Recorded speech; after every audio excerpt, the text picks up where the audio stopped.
So, I wanted to apologize first for the choppy video editing on that last video, the one with the truck. I think I will be putting this one up next.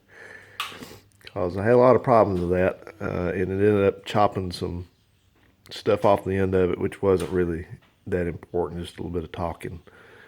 And I was supposed to put pictures in there, and I didn't do that because I ended up, like I said, I had a lot of problems with that. So it took all day to get the thing rendered and actually up to YouTube. And by that point, I was just like, I'm not gonna mess with the pictures. So we'll do that hopefully again if anyone actually wants to see that. But I thought in the meantime I would go ahead and I wanted to sort through these tools. This is probably the first time in my life I've ever been given a tool bag of somebody else's tools. So I wanted to see what was in that bag there that was in the truck, and I thought there'd be other people that want to know also. Now, the tool bag is in the garbage now. That was no good. But anyway, it was just primarily wrenches and sockets, and there's also a hex key set, which is nothing. And really, yeah, I mean, it's very usable. Of course, I'll keep that, but it's nothing unusual. But I thought I would get out the segregate what was unusual first, because there's a lot of people that like to deal with tools and look at tools and things like that, know what they are. So and we'll try not to make this a long video. It doesn't need to be. But this first one, this wrench here, looks like I said, a few little interesting things in this. This is a Buffalo USA. It's 11/16 and 3/4. Definitely keep that. And then there was a double open end, and this one is a takes a minute for this fine specimen of a camera. Now this is nothing worthwhile, of course, but it's an 8 and a 10, and of course everybody knows that you lose 10mm tools before anything else. And then this one is a Wizard 9/32, which is very rarely used by me, in a 5/16 offset. I guess they call this an offset double open, which is interesting. Wizard, by the way, if anybody remembers what Wizard brand is, that was Western Auto's house brand. Actually, I had a riding lawnmower one time that was a Wizard. And this is a neat one. This is a Hazit, and it's a 13 and an 8. That's an interesting combination. Let's keep that. And this is an Olympia, which they were decent tools, I guess. I'm not a tool phobe. I'm not a tool guru. I don't know all the brands. I just did a little bit of quick research, but it's a 1/2, nothing unusual. But of course, I keep every 1/2 inch decent wrench I get. And then check this out. This is a Duro Indestro, not Industro, Indestro 369, I guess, or 269. It's hard to read that. I think that's what that's, or Z69. It's got a number on it. This is another 1/2 inch and 9/16 combination wrench. But look how, I guess these are line wrenches. Look how tough those things are designed there. Yeah, that'd be a line wrench the way it's, at least it looks like it is, 6-point. Anybody knows better, please correct me. But then there's this brand is Esco, I guess it would be. This is a 3/8 combination, USA, and Esco's just another one of these kind of random brands that was not, I think they were decent. I don't know a lot about them, but, and then I think this one is, yeah, this is another Barcelo 7/16 and 3/16 combination, or double open, I guess, whatever you would call that. So that's the extent of the very interesting tools. And then there's just some garbage in here that was not, you don't know what it is. It's just some kind of drop forged nonsense. Which, drop forged and chrome vanadium, when you see that on tools, that doesn't mean anything. It's just stuff. And fairly complete set of smaller size set of Pittsburgh combination wrenches, which I already have those. Those are they're decent. I've never broken one. There's some Stanley stuff in here, which I don't know where Stanley was made. It's probably not made in the USA any longer. And then there's some Cobalt stuff here, which are Husky rather, excuse me. And that matches well with my Husky toolbox, tool chest. But just picking these up, these feel a little bit heavier duty than the Pittsburgh. So I might keep those since it's a complete set.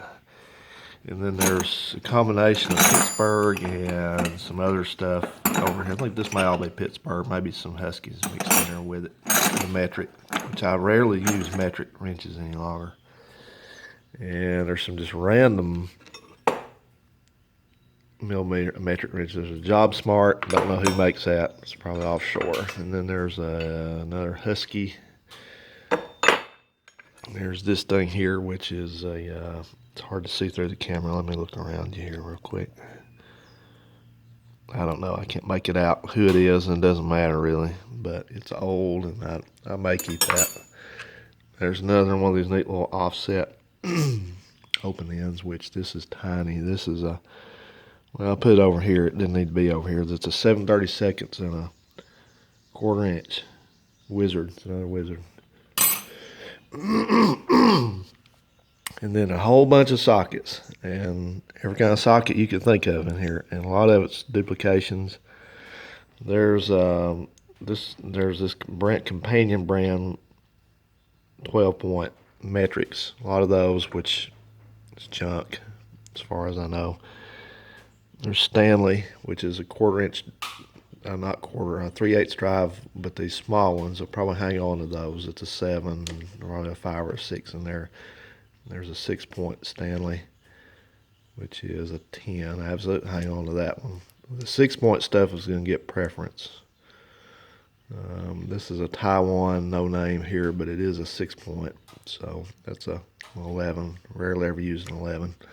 And then some deep well stuff, which is, this is another companion. It doesn't feel a lot bad. I mean, it feels heavy, but people say they're kind of junky. Sorry. But anyway, that's that. And then there's a pretty nice Husky 12 deep well. I already have a lot of those. The Husky stuff, like I said, it feels heavy. You know, you can tell when you pick up a socket or a wrench, you can kind of tell how well it's made. This thing, I see, has got a crack in it, so that'll probably be going away for sure. This is back into the standard stuff. This is a 13/16 Husky, which I have. It's a 3/4 inch drive. I think I have one of those. I may keep that, but it's definitely got a crack in it. And then this is just random stuff. This is a Craftsman 7/16 6-point. Keep that. More 12-point stuff, companion stuff, extension. This double, this is one of those that's supposed to have a rod goes through it that you turn it with that, because it's obviously it's, I don't know, that may be 11/16 or a 3/4 on one side and 5/8 on the other. Just looking at it, it's got this is a Cobalt. Like I said, I've got, my preference is going to be keep the deep well stuff and the 6-point stuff. I think I already have one of these. This is a Stanley, so it's kind of mixed. There's just a mix of stuff here. SK, now there is some SK stuff in here. I was glad to see that. I don't know what the quality. This is new SK, not old SK. You know, SK tools. I don't know if they went out of business or they shut down or what they did, but that's a 1/2 inch. It's a 12-point, but that's a 1/2 inch drive. 1/2 inch socket. That's a good one. But SK did go, I think they got away from manufacturing, but they're back in business. But I don't, like I said, I don't know where that's coming from. So, but we'll hang on to that probably. This is an SK 5/8 12-point.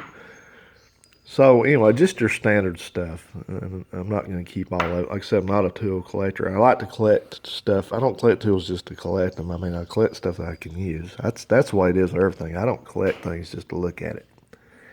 I don't collect art. I don't collect sculptures. I mean, I'm not saying I wouldn't, but I collect stuff that makes noise and does something, or it's usable. It's just, it doesn't hold my interest otherwise. So over here, this is all the, I started grouping up all the 1/4 inch drive stuff, which there's some 6-point stuff in here. That's good.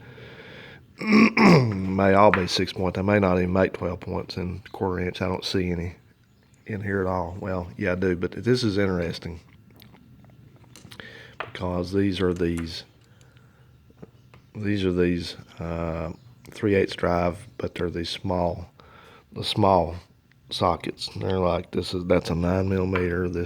This one's, you can't see it, but this is a see, this is made in USA. This is a SK 1/4 inch. A 1/4 inch. Sorry, it just hates this. It doesn't like it when there's so much stuff in the background. It's not gonna have it, is it? Take my word for it. It's a SK 3/8 drive 1/4 inch thing, and that's kind of funny on the face of it because look at this one. This one is a Stanley 5/16, and that's a 3/4 drive, or 1/2 inch drive rather. And you tell me how that's going to work out. If you've got a 5/16, is that what that says? Yeah, 5/16 bolt, and you're going to put a 1/2 inch ratchet on it. Now, how do you think that's going to work out? So anyway, not too good, I don't think. All right, so I'm going to go through. I'm going to get my toolbox opened up over here, and I'm going to just kind of start going through this and adding in what I want to keep, and I may take some of my stuff out that's in poor or worse condition. I don't have any valuable tools. I don't buy valuable tools. I don't buy a bunch of Craftsman or Matco or Snap-on, stuff like that, just because it says it. Now, if somebody gave it to me or I made a great deal, maybe, but I'll just show you. It's basically just junk. It's junky. I mean, it works, but it's junk. So, we've got metrics here. I've got small 1/4 inch stuff here. I've got deep well, mostly 3/4 or 1/2 inch drive stuff here, and then it's supposed to be over there. But I've got to get some more of these little. I probably need to get a tool organizer, but I've never been one of these people that is able to keep tools or sockets stuck on one of those things. I probably need to, and I may do it, but I've just always had problems with that. And then making myself do it. And then these things are painted red because I tend to pick these up when I'm looking for tools. But they're just these crazy sizes. Like this is a 21/32. I never used that. I never remember ever using that. And this one is a something else, so 19/32. I'm sure they have a use, but I've never used them.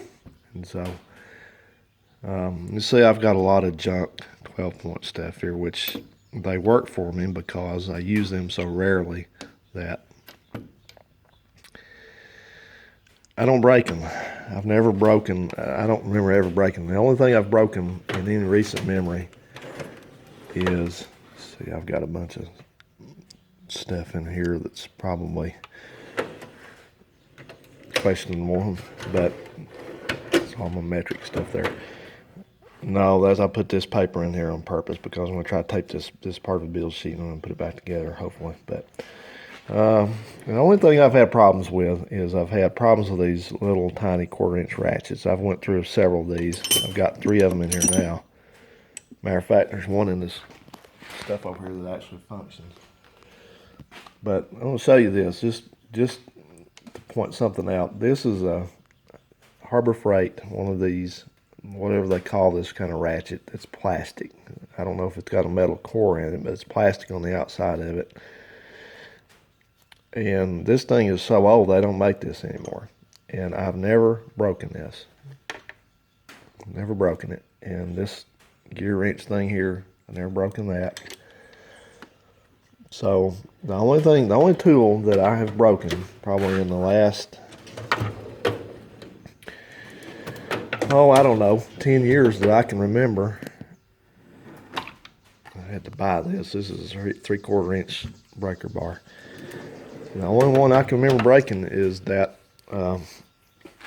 that electric impact that I got from Harbor Freight several years ago. But all this Harbor Freight stuff, see, that's why that people are not spending big money on tools these days, is because you don't have to. I mean, by the time you spend, just for hypothetical sake, let's say that you spent $100 on a tool set, a set of wrenches, combination wrenches off a truck somewhere, and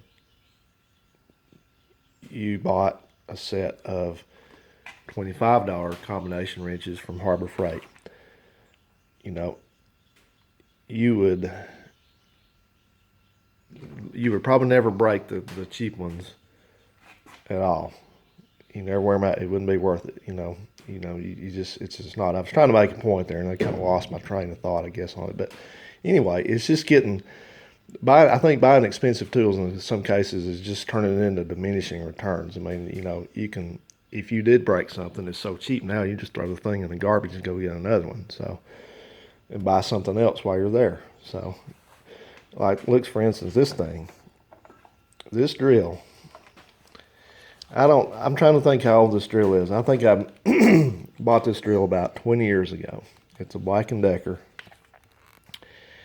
And I've used it, and I've used it, and I've used it, and I've abused it, and I've not done anything to take care of it. And this was a made in China drill. It says right on the bottom. And it's never broken. It just keeps going. I've never even had to buy another drill. I've bought a cordless drill and an impact and stuff because I wanted to, because they're easier to deal with, but never broken. I've never broken anything. Never broken this little thing here. And I mean, I just use them. I don't try to take care of them. I don't try to tear tools up, but this light right here, this light's probably 20 plus years old, and it's not even really a decent light. It's too dim. It's too hard to maneuver. There's much better choices now, but I keep this thing because I bought that. I didn't buy that light on purpose. When I went to buy some kind of trouble light back in those days when I was broke and didn't hardly have any money, I had to buy a cheap one. And I picked this one up. The last one, I picked it up out of the bin there at Walmart and took it to check out with, and it popped up a wrong price on it. It's more expensive than where it was. And I told the lady, I said, ma'am, I said, that thing is in, or maybe more than that. They put them in the wrong place. And I'm just not, I'm not trying to cheat anybody out of anything, but I said, ma'am, it's in the wrong place back there. They're all back there if you want to go back there and look at them.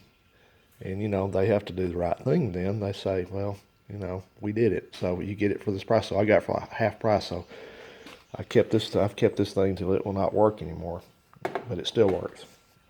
So anyway, what I'm going to do is I'm on vacation this week, so I'm not in any hurry to do anything, but I'm going to sort through these tools again and spend the morning doing that, and then I'm going to get the tools that are going to be going away, and I'm going to get them together in a box or a bag or something, and I'm going to donate them. I'm going to take them to the donation place, Goodwill or something like that. I'm not going to sell them because I got them for free. I have ways I look at things like that. And if I receive something for free, I don't feel good about trying to make a profit off of it because, that's just one of my life philosophies. So, all right, guys. Well, I appreciate you tuning in, and I promise you I'll try to do a better job of editing videos going forward. I think I've got some programs now that will assist me with that. So, take care, everybody. See you on the next one.